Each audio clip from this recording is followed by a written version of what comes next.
and Uganda.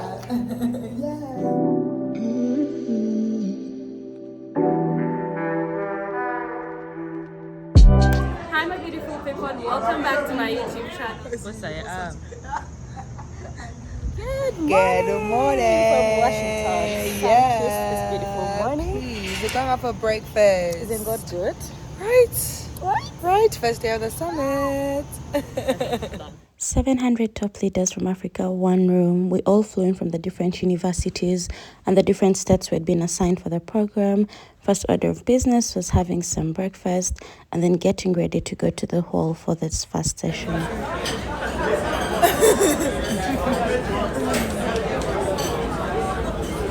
It's like a maze in here.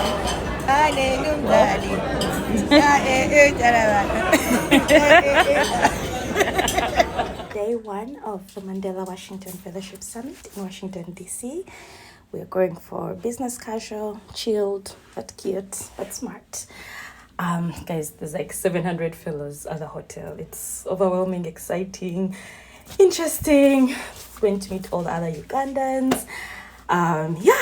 And just network and have a good time. Honestly, it's been a great program. Let's go. Let's do it. I'm married, yeah. Now a rich girl era.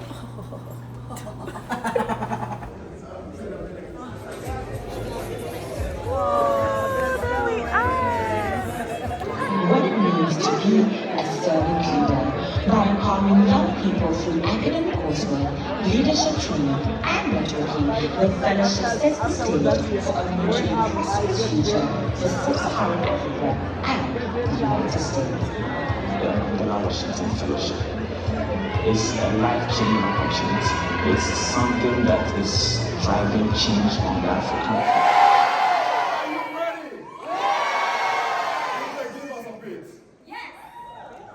A slight move of how to make it Africa, okay? Are you ready for that? Yeah! Okay. So it's gonna be very simple. You do 1, 2, 3. 1, 2, 3. 1, 2, 3. And then 1, 2, 3.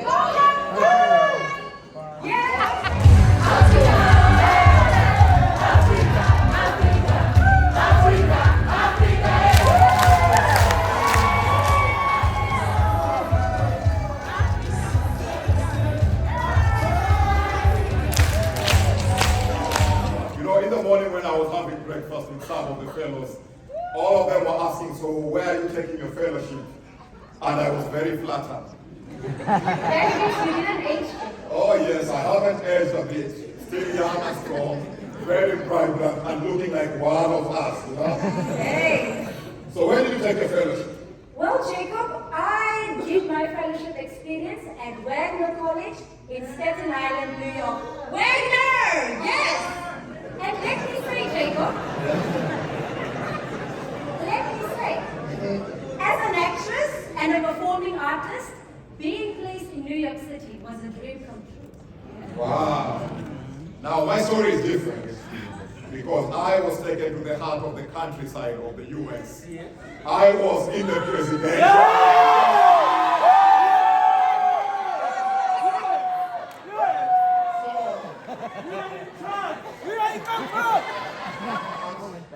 President Obama was present, but also Michelle Obama was present. And guess what I did? I had Michelle Obama. You know which side I used? So fellows, let's agree. If you are hugging me, this is for first ladies at the back. And which hand did you shake Obama's hand? My right hand. Wow. So that's why you'll be shaking with your left hand. So that means that in our time, we had the president, the first lady, the US Secretary of State, John Kerry, but the State Department shifted strategy since then. Instead of bringing you people who will show you the future of leadership, they have now changed to bringing you young people who are going to inspire you for today. Yes, to be here and welcome you to the 2024 Mandela Washington Fellowship Summit on behalf of President Biden and also on behalf of Secretary Anthony Blinken. Again, I am Abby Finkenauer, former U.S. Congresswoman and the first Special Envoy for Global Youth at the U.S. Department of State. I was actually appointed by President Biden in 2022 to lead U.S. government efforts to hear from, but most importantly, elevate the voices of young people around the globe in spaces where we need them most, which is, well, all spaces.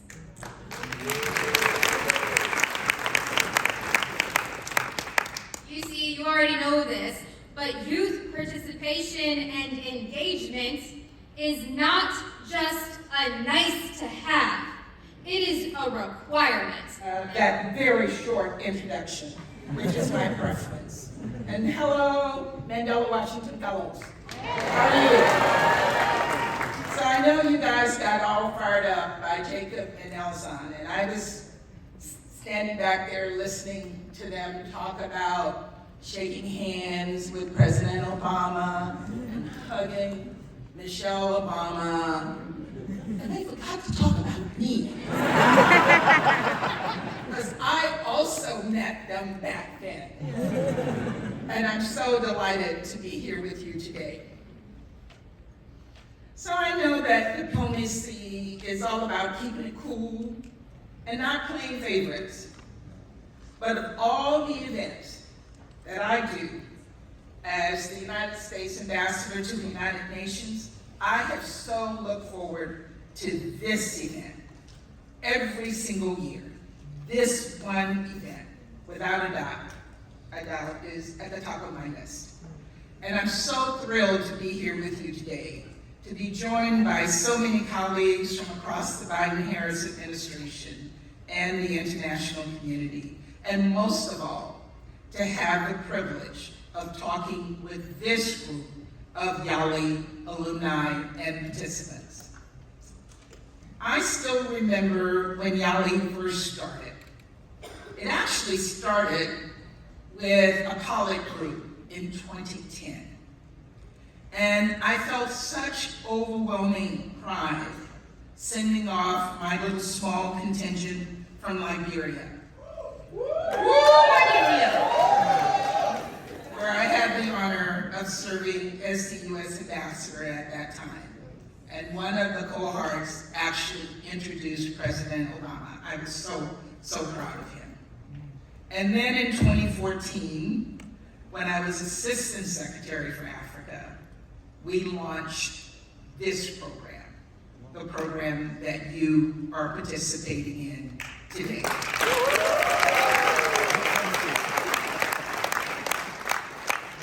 Since then, many have started referring to me as the mother of YALI.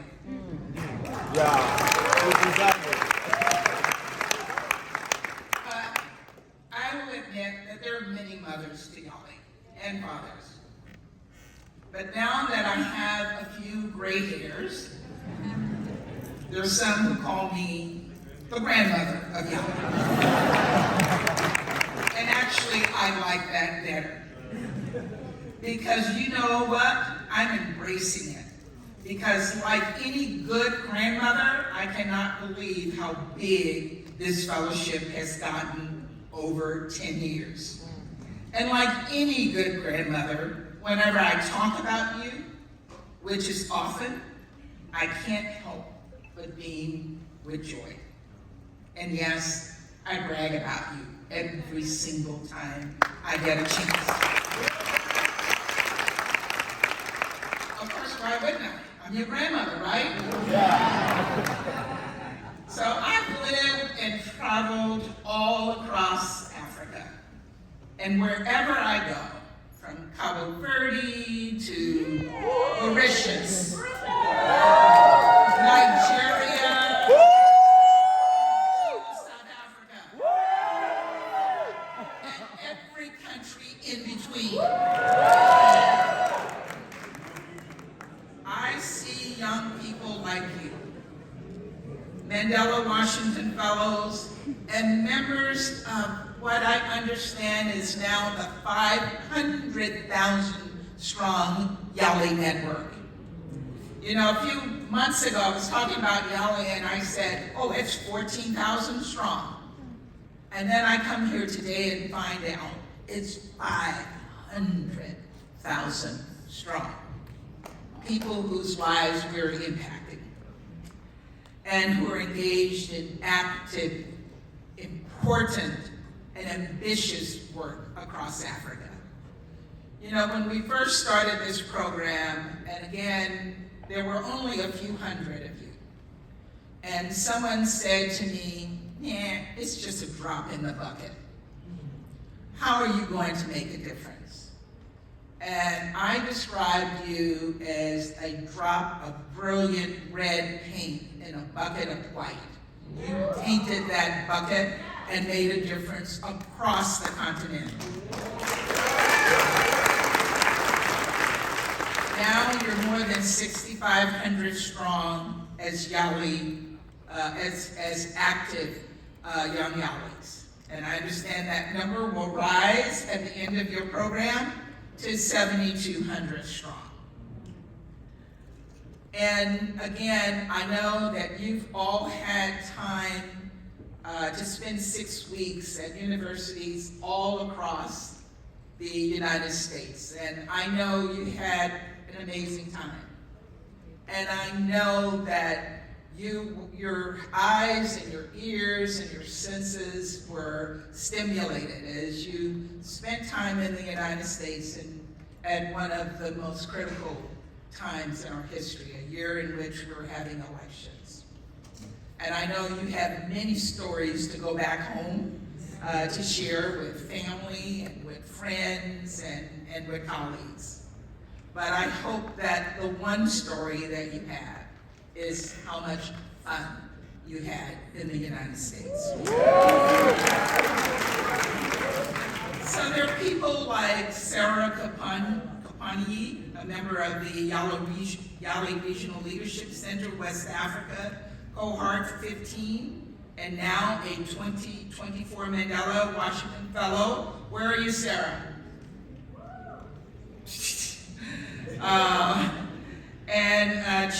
Sarah's a champion of public health and gender equality, and she's been on the front lines of alleviating poverty in Nigeria.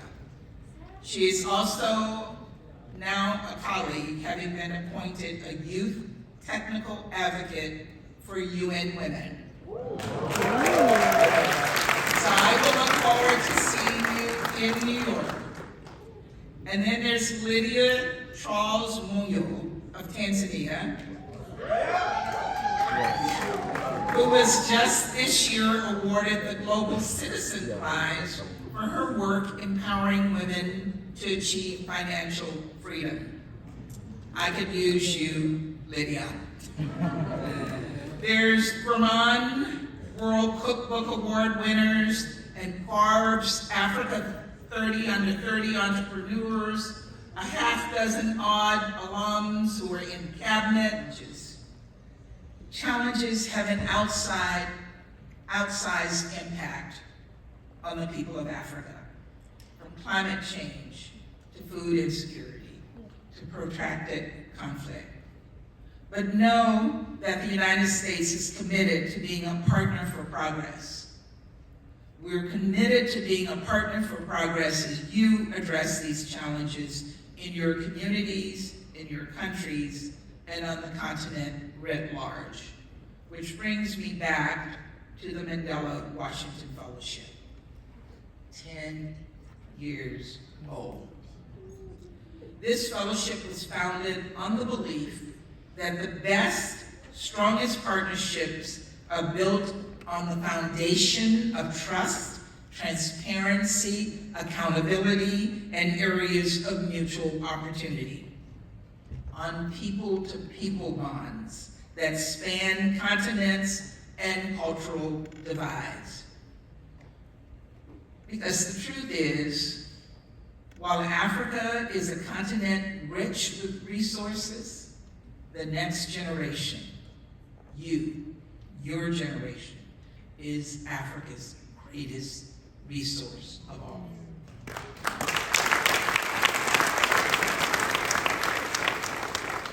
And all of you here in this room and previous cohorts, I see leaders working to foster community and fight for democracy, to forge inclusive economies, governments, and societies, to protect the powerless, stand up for human rights, and serve the people. So if I have any advice for you, it's this: continue to engage with this extraordinary community, this extraordinary network that you are a part of. To find energy and resolve in one another, to learn from each other's experiences and expertise, and to ensure the conversations you've had over the past few months continue long into the future. This program has, in fact, been so successful in achieving these goals that there are a whole bunch of copycats out there in Latin America and in South Asia, and I'm so proud that they have copied Africa. You have been the leader in promoting this program. So once again, congratulations. Congratulations on everything you have accomplished, and congratulations on everything you will accomplish. As your grandmother, I couldn't be prouder of you. I couldn't be prouder to count you as members of the Yali family, of my family. And to tell you the truth, I just can't wait. I can't wait to see what you all do next. Thank you very much.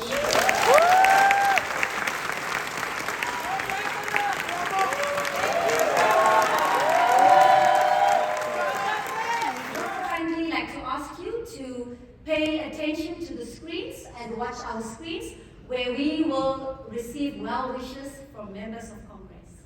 Hello, I'm U.S. Senator Jim Raich, ranking member of the Senate Foreign Relations Committee. It's great to be speaking to you today. I want to welcome you all to Washington, D.C., and congratulate you on completing your 6-week Leadership Institutes as part of the Mandela Fellowship. I was particularly pleased we were able to host some of you at Boise State University. One of the greatest features of this program is that it connects some of Africa's best and brightest with a diverse range of American universities, businesses, and communities. Believe me when I say that we gain as much from this program and experience as you do. The work you're engaging in as young leaders is necessary to the future relationships you will help cultivate between sub-Saharan Africa and the United States. Throughout my time in leadership, I congratulate you all again and look forward to working with many of you in the future. Hello, everyone. This is Congresswoman Barbara Lee, and I proudly represent California's beautiful 12th Congressional California, including Berkeley and Oakland, California. I would like to say congratulations to this year's cohort of the Young African Leaders Initiative. It is such a pleasure and an honor to address you all during YALI's 10th anniversary. The Young African Leadership Initiative represents the United States' commitment to investing in the next generation of African leaders. Your cohort reflects the best and the brightest emerging leaders from sub-Saharan Africa, an honor that I know you all do not take lightly. This group highlights the incredible diversity of Africa, all of you representing a diverse range of communities, cultures, and lived experiences. I've had the privilege to meet many of you throughout the last 10 years in Africa and in America. As you embark on this new journey, it's important to remember that you are never too young to get involved and make a difference. One of my first of political engagement was working with the local I am confident that we will strengthen U.S.-Africa relations and commit ourselves towards a brighter future for Africa, the United States, and the entire world. Congratulations and best of luck to you on this next chapter of your journey. I am U.S. Senator Chris Coons from Delaware. Congratulations to all the Washington Mandela Fellows who are coming to the end of your remarkable experience here in the United States. I am so thrilled to have been able to be a part of this program for a decade, for everything that thousands and thousands of young African leaders have brought to the United States, and all the ways we've built a network of folks working together for a stronger and brighter future for the African continent and for the human family. I have visited with the Mandela Fellows this year at the University of Delaware, as I have nearly every year over the last 10, and been inspired all over again by your energy, your spirit, your capabilities, your determination. I hope you'll take home with you some impressive, remarkable experiences that you can share with friends and family, but more importantly, a network of friends, of resources from across the continent that'll help build successful careers, families, and futures for you, for your community, and for your nation. Thank you for who you are and for the ways in which you inspire all of us who've had the joy and the blessing of meeting Mandela Fellows over the last decade. Hi folks, this is Senator Joni Ernst from the great state of Iowa. Congratulations on completing the 2024 Mandela Washington Fellowship. As the fellowship, so as I close. So has anyone here been found or found?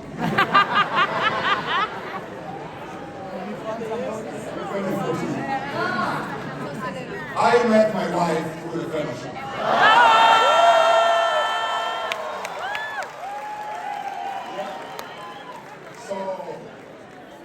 So my house, we don't want to eat omelets, we call it Obamlets, you know. Because Obama had everything to do with that. It took a president to get me hooked up. So Jacob, you are connecting and engaging with a fellow every single day. I'm the only one who can purport to keep contact with the fellows from 2014 up to date. There's no single day that ends without me talking to a fellow.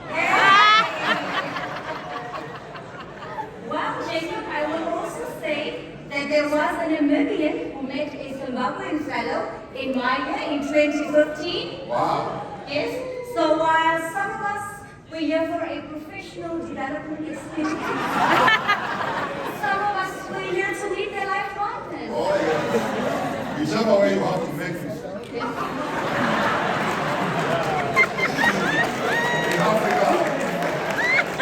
In Africa we say the enemy is poverty. Well, kick us on to the next now.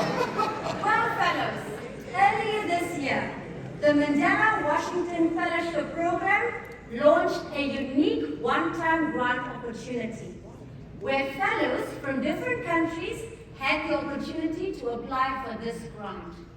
It was a very competitive application and selection process, and 4 groups received funding to creatively showcase their work and the impact that the fellowship had on their professional lives.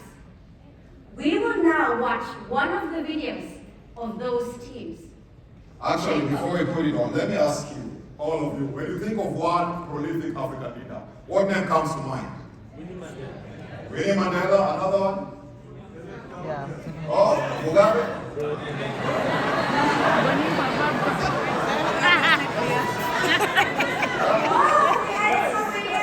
Oh yes, Uganda, Madiba. All right, so Team Eswatini has a presentation.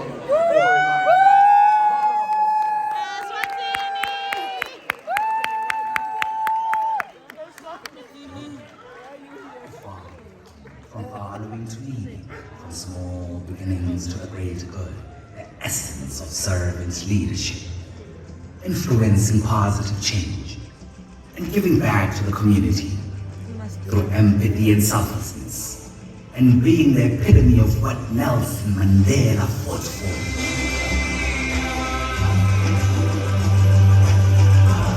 What does leadership mean? Influencing positive change. To give back to the community. Wena ujajiliswe kubona tshintsho kuloyo mphakathi lophila kuwo. What Nelson Mandela himself fulfilled.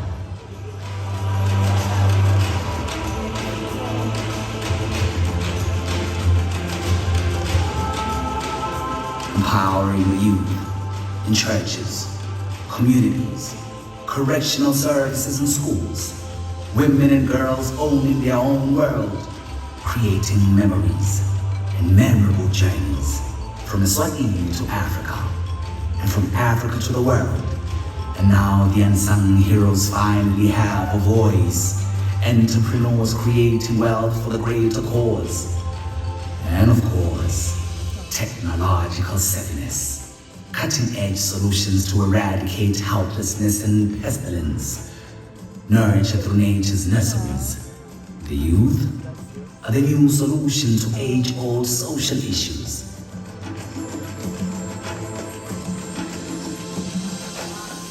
Because they are from where tomorrow's answers stem from, through charting and championing a new way forward. We are one. There is no you and I. And I share the and challenge, inspire and excite as we prepare to return home to continue with the transformative work. She is a lady I've met. I remember going through her bio and asking myself, with all these credentials, she must be 105 years. But she is young. So I'm honored to introduce to you Christine Tim, who is the CEO of Global Startup Ecosystem, a tech recruitment company that is home to the world's first digital talent career accelerator platform and the fastest growing network of tech summit programs in emerging markets. With a mission to prepare individuals and institutions for the digital age, Global Startup Ecosystem brings together celebrities, corporate leaders, government officials, and tech ecosystem influencers to build tech career hubs that can support the sustainable development goals of workforce empowerment by 2030. Now, this is where it gets interesting. So, brace up. If you have a pen, take notes, because you will lose count of all these credentials. She was selected and featured in Forbes 30 under 30, 10X, United Nations, World Economic Forum, Davos, and Age 40 under 40, Entrepreneur Magazine, Essence, Haiti Changemakers 1804 list, and many more. Fellows, let us welcome Christine Tim to the stage.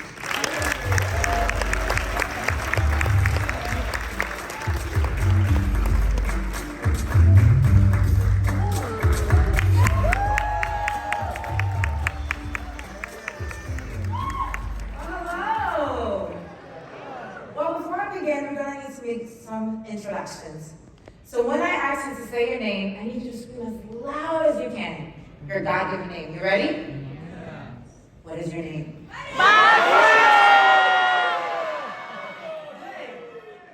The introductions are in order. So I am so excited to be standing here with all of you today. My heart is so full, and I will say that I understand that as we celebrate in this world that we're living in, I'll be honest with you, I recognize that right now we are living in very unique economic times. Many of you are aware that even with artificial intelligence and exponential technologies, they did not deliver the promise of a society utopia that we expected, right?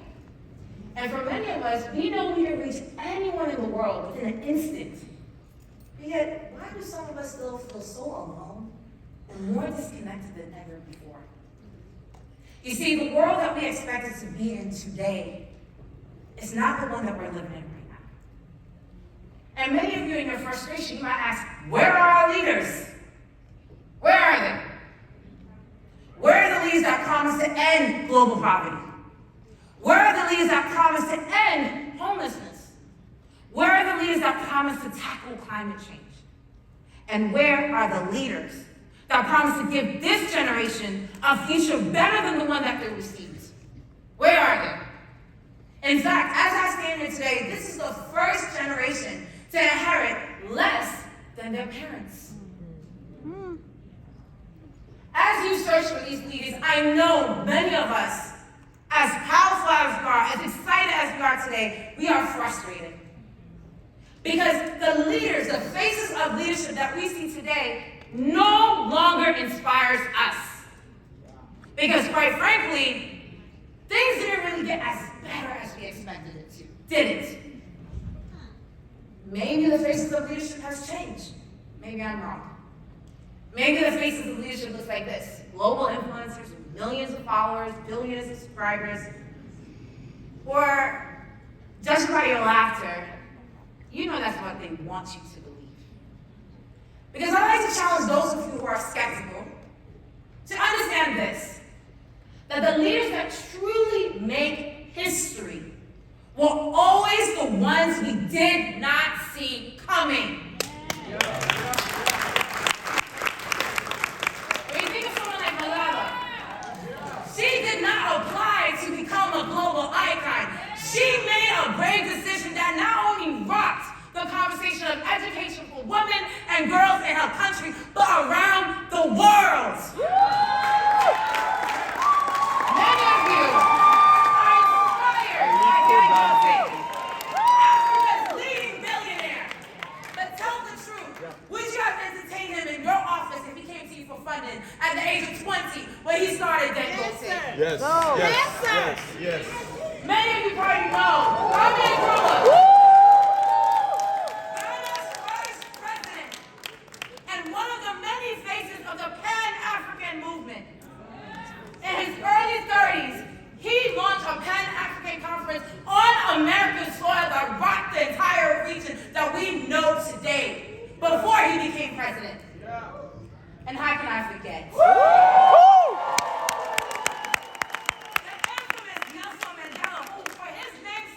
We are gathered in this room for the 10th anniversary of the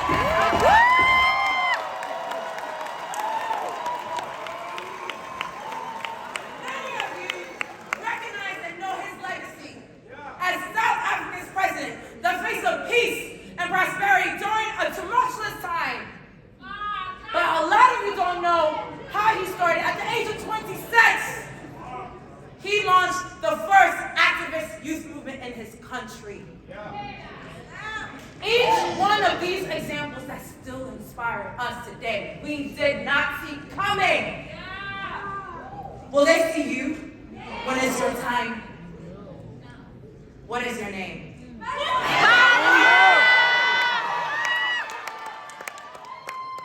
can hear some of you, but some of you have the audacity to stay silent.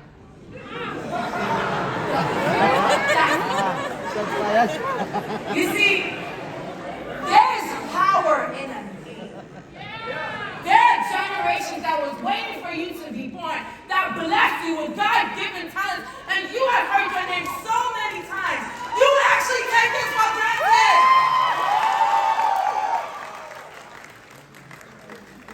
You need to believe in the power of the name that was given to you. Because quite frankly, all the movements that you see around the world since time immemorial, they started because one name stood up. It reminds me of a quote. It ain't what they call you, it's what you answer to. How many of you know your mission? How many of you is actually serving a vision? Many of you don't even recognize that you're actually lost and confused. I don't blame you, because many of you were told what leadership and success society hammering it into you every single day by your parents, your family, the leaders that we quote unquote titled. Yes, girl. I recognize that we were told what success looked like, but I am challenging you to really break free from it. I am asking you, for the sake of future generations waiting for you to deliver the promise that was given to you on the day you were born, break free from traditional stories and branded leadership. Break free from this.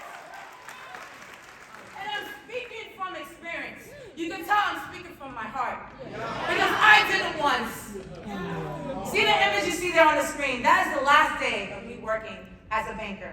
And let me tell you, on that day, when I told my parents I was quitting banking, whoo!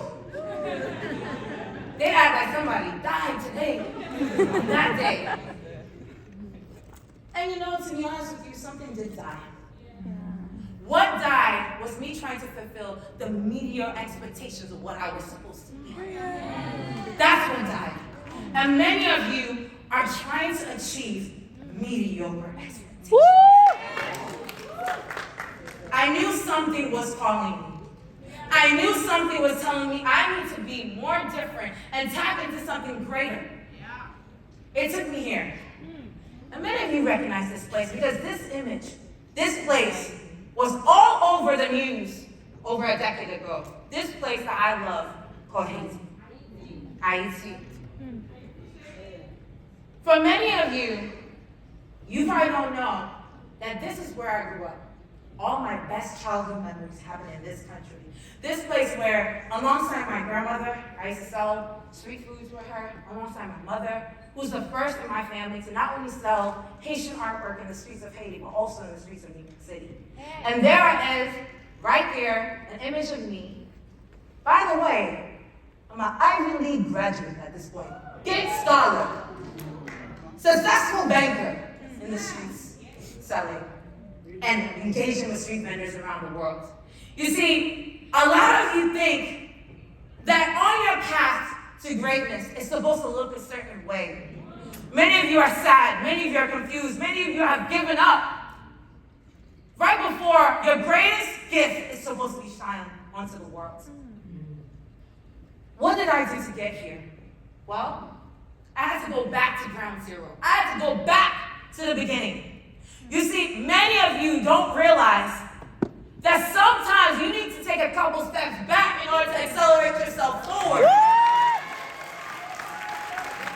For many of you, going back feels like failure. You're embarrassed. You don't want to take the chance because too many people are watching. Who is watching that matters? Because the only person you should answer to is to you and your God. But for some of you in this room, going back means taking a bold step towards your future. When I took this step, when I broke free, within 2 years, the company I launched, helping street vendors around the world, not only made the Forbes list within 2 years, then the media came, and then Forbes came, and then Harvard came, and the billionaires came, and the icons came. These leaders who I once held, that I wanted to meet, now wanted to meet me. Now let me tell you, as you're progressing, please, don't confuse progress with completion. Right? Because many of you in this room have accomplished so much that you think your resume means that the work is done. It is not done. I knew that the vision I had for the narrative and the story of my home country, whom I love, still looked like this for a lot of people when I wanted them to see this.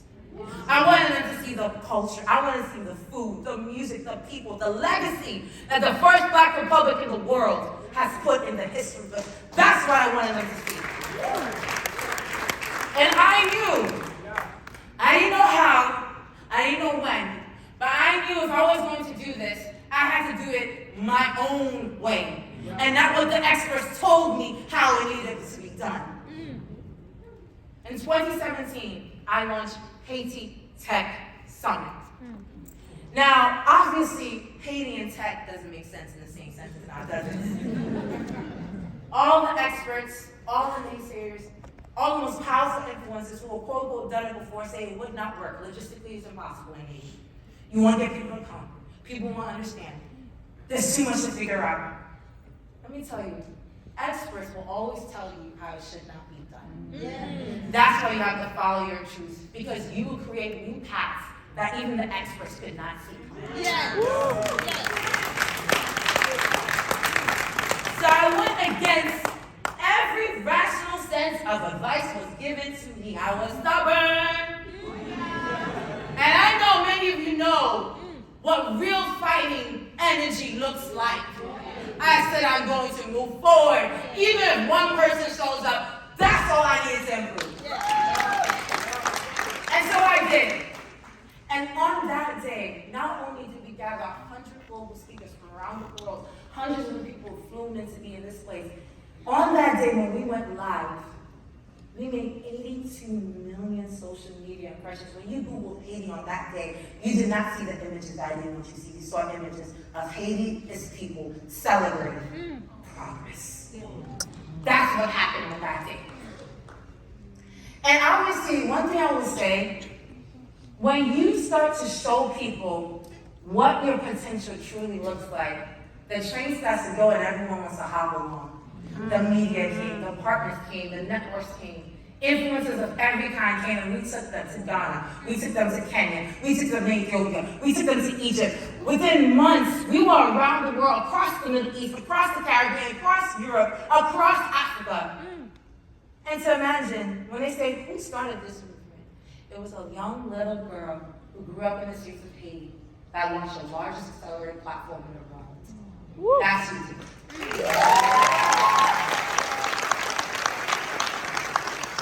And one thing that I learned, when you're tapping into your potential, you don't take traditional routes. No. You don't search for the right degrees. You don't try to network with the best family names. You don't try to execute on leadership formulas that are outdated. No, when you are tapping into your potential, you, my friends, are unstoppable. You start to tap into energy you didn't even know you had. You start to showcase resilience you didn't even know you had the capacity for. You start to take a leap of faith in yourself that your confidence becomes magnetic. Who amongst you will answer the call when someone tells you to show up? What is your name?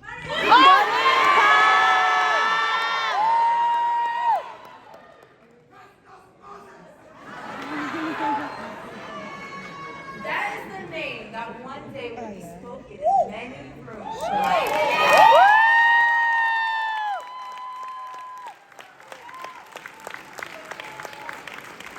And I'm so honored to be in this room with all of you because a lot of you, right now you smile, but I know there are times you're crying. I know there are times you're sad. I know there are times when you feel like this challenge I've given up. I've surmounted too many odds. Oh, my dear. The seeds of your greatness is right there. You just need to tap into it. You just need to really, really trust your gut. Don't trust what seems obvious. Trust what your heart tells you. Because as stated before, the challenges that we are facing in today's society will need transformational, grounded, authentic leaders who are proud of where they come from, proud of their journey, proud of what they've been through, who do not care. Those things that you are embarrassed to tell people will become your biggest weapons of progress. Don't be shy where you come from, where you ate, where you went to school, who your family is, because I will tell you, as I stand here today, I would never have imagined that being honest and true, that my family didn't have a great name. My family didn't come from the best of means, but I was proud of where I come from. How many of you are proud of where you began? If you are, then you are legendary. Because as this book says, be yourself, because everybody else is already taken. So one more time, I want to ask you, what is your name?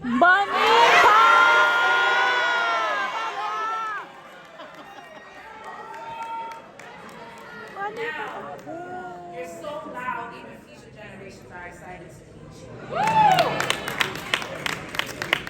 I hope that you find inspiration and not chasing and copying the cadence and the styles and the strategies of previous traditional leaders, that you create new forms of leadership, showcase new versions of leadership, showcase new powerful stories and journeys that more people can be inspired about. And I hope that when you heard that voice calling for your name, ladies and gentlemen, I hope you answer the call. Until this morning, I would like to share a few of many messages we collected from U.S. embassies and consulates across sub-Saharan Africa. As you know, this is the 10th anniversary of the Mandela Washington Fellowship since 2014, when we started. So when you see the ambassador of the U.S. from your country, you know what to do, right? Yes. Yeah, it's amazing to see the kind of...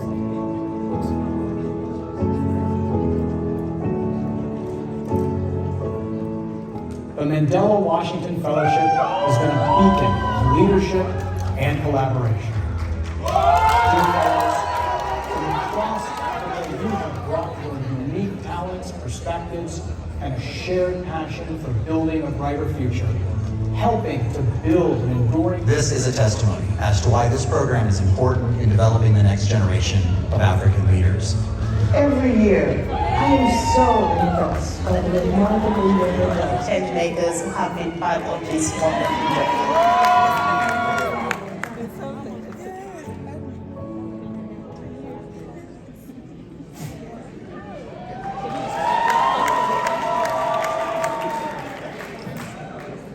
Thank you for attending the opening plenary session this morning. Please exit to watch one of the amazing Ignite talks and return to this room at 2 p.m. for an exciting afternoon panel.